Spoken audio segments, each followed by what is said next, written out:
on for ESBR Boxing in Manchester. We just saw Lawrence Okolie successfully defend his WBO Cruiserweight World title against David Light. Pleasure to be joined by Matt Macklin. Matt, I'll let you give me your thoughts on the fight before we discuss sort of the wider points. What do you think of Lawrence's performance? Frustrating at times. You know, he was very dominant, won every round. But I think he could have gone through the gears a bit more, maybe been a bit more variety with the left hand, put more combinations together. But then you know, look, he was a clear dominant winner. He got his mandatory defence out of the way. Not the best performance, but he won it. But he won every round, I thought, more or less. Never looked like not winning the fight or anything like that. But just yeah. But you know what? He was out there a year. So there's obviously a lot of Ross, new trainer as well. So I think he'd be glad just to get that one out of the way, to be honest now. I think he's out of the way, shake the Ross stuff, got the win, got his mandatory out of the way, and I think he'll be looking to, you know, put on a much better performance next time. And I think he'll need to, you know, if he's going to fight Riakporhe or Billam Smith or, you know, one of those guys. Do you think we maybe saw since the sort of the good and the bad of Lawrence Okolie there? That I looked on a couple of times, like he was maybe a shot or two away from stopping David Light, but as you mentioned, the sort of frustrating aspects, the long periods of holding, the sort of periods of inactivity. Would you say that's fair to say? Yeah, I think it is. I think we've seen he's you know, the right. I mean, what a chin David Light. Tough. Most people who get nailed by Okolie, they go over and they stay over. So you have to credit him. But yeah, it could have mixed up a bit more. But like I say, he was. In fairness to him, he has been out the ring a year.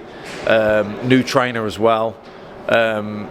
So yeah, look, positives and negatives. Definitely not one of his better performances. And look, he can be untidy. He is untidy at times, but he's effective. He wins, and you know, he's still undefeated. He's still world champion. So yeah, I look forward to better nights, better performances, and certainly the Riakporhe fight. That's the one I hope happens next.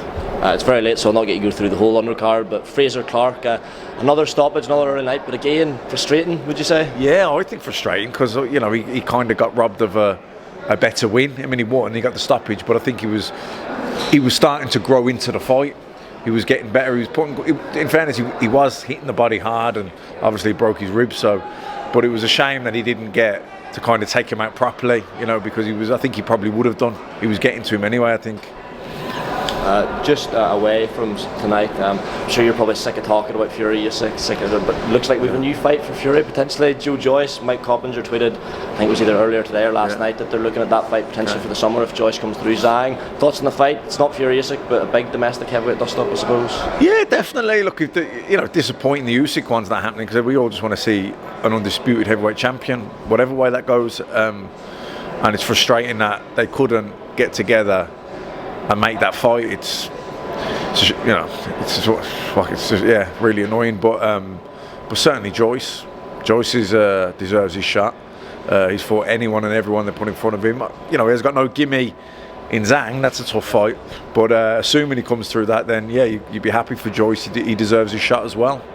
Just very last thing, Matt, before we get you go. Anthony Joshua back in the ring next Saturday coming against Jermaine Franklin. I've seen there's still something like people are speculating it could be anywhere up to 5,000, 4,000, and Eddie Hearns obviously said there's a handful of tickets left, so we're guessing the truth's probably somewhere in the middle. But I've seen even Eddie himself admitted that Joshua's not the same commercial draw. Just want to get your thoughts because, like, even speaking to my friends, like casuals, you would always get a bit of buzz for an AJ fight, but it's not really been the case for even the Usyk fight was a bit less, and certainly this one there's been very little on that side of things. Just your thoughts on where Joshua stands and sort of how important the fight is to get himself back amongst the mix in heavyweight.